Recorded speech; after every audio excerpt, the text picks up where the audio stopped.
I don't know what came over me to make it all different colours. It's like a child's idea of what to do with a zebra. Colour it in.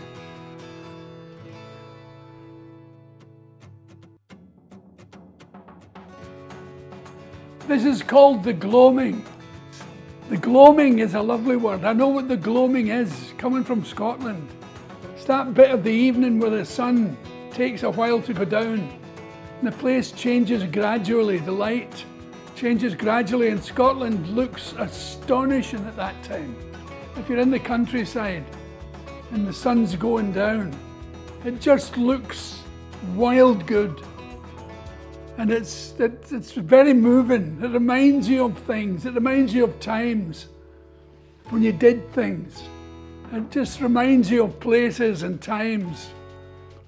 It reminds me of being on the street in Edinburgh during the festival, where there's lots of bagpipers spaced out along Princes Street, playing the pipes, and you try not to get in step with them as you're walking along because you feel a bit stupid. And and you start to put on a little lilt, and you say, oh, stop it. And then you get into it again, and then you just give into it. You get into a crowd and think, nobody will see me. It's lovely. The tartan I just invented. It's appalling. I don't know what clan that would be, but it's unfair to lumber them with that. Tartan is such a touchy subject in Scotland. And it's because tartan was originally camouflage for hunting on the hill. You're supposed to be the same colour as the hills. There aren't no hills that colour in Scotland.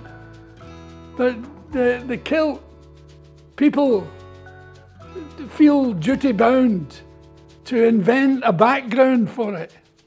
You hear them saying, no, you're not supposed to wear your mother's tartan.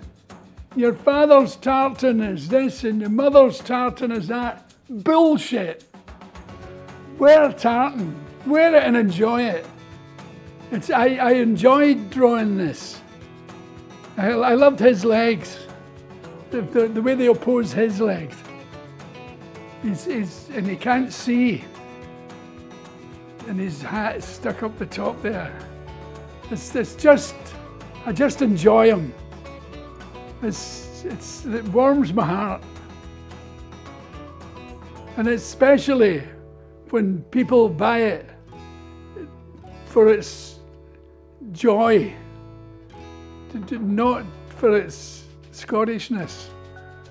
I have no right to say that. You can buy it for whatever the hell you like. Glaswegian Icarus. I don't know what came over me to call him a Glaswegian Icarus. There's nothing Glaswegian about it. And even his wings look like Australia. I've no idea what I was doing when I did it. I started up here and worked my way down and eventually found him. There's a competition in England somewhere at a seaside resort where you have to make a flying vessel, and you go along the pier with your aeroplane and you run along and you see how far into the sea you can get, and you get a prize. They all love doing it, and I love the fact that they do it. And they do it so well, and the worst design always gets the biggest applause. There's a thing about the British, that they love ridiculous antics. They're at their best when they're like that, and it's lovely. I'm very fond of this.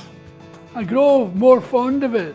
It's a funny thing happens when you're away from the work and you go on to do some filming like we're doing today, and they bring this out from a pile of stuff. And it comes out and you think, oh my God, it's great. I just look, and then I say, where did I get the patience to do all these wee lines? It's just, I love it. This is big close-up. It explains itself. A guy admiring himself with his fancy hat on. I don't know what came over me to give him that hat. I like it because he's naked. He's just come from the shower and he's drying off and he's admiring himself in the mirror, looking for spots and failings. And he's completely relaxed. There's steam coming off him. He's in his own place. That's all. This is zebra crossing. It might be zebra crossing. It depends on yourself. But there's only one E. So you'll have to make a decision for yourself. Is it a zebra or a zebra? Calling it one or the other doesn't make you a member of some radical society. We don't talk to the zebra people. I'm a zebra man. Actually, I'm a zebra guy. When I started this, I drew the beacons. And there was a place in Scotland. I would go through a place called Anniesland Cross. And it was the biggest collection of beacons you ever saw. You could never cross it without the aid of your Belisha beacons. You were taking your life in your hands. So I decided to draw it, and I got 2. And I said, that'll do. And then this came. I thought, what about a zebra crossing a zebra crossing? I don't know whether it's a zebra or a zebra. It doesn't matter. They don't pronounce it themselves. I don't know what came over me to make it all different colours. It's like a child's idea of what to do with a zebra. Colour it in. This is Rebel Without a Sword. It's just a funny title. I didn't know what to call him. I started over here. I made a mistake and I made a big blot.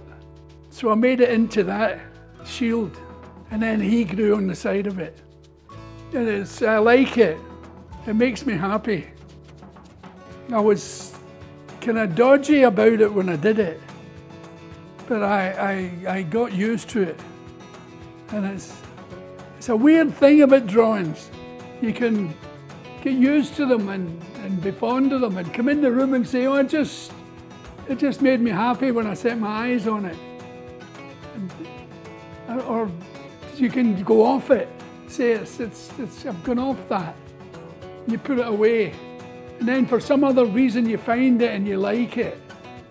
It's in a certain light and you're feeling a certain way. Or if you buy a painting and a drawing and you stick it up on the wall, people often say to me, I love your drawings. It makes me happy when I come into the room. That's none of my business. That's you. That's you inflecting yourself on it, and it's reacting. And it's a lovely thing. It's a thing you don't deserve to know any more about. It's good for you to love it, and it'll love you back. It'll always love you back.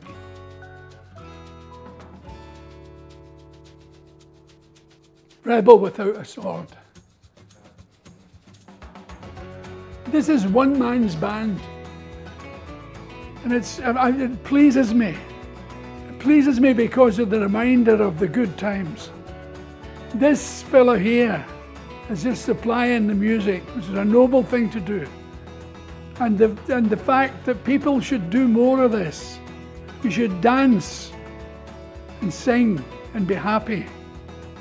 Dance like that. When the rock and roll music comes on and everybody's doing the latest maneuvers, you do that. You'll set the place alight. It's lovely. It'll please your mother.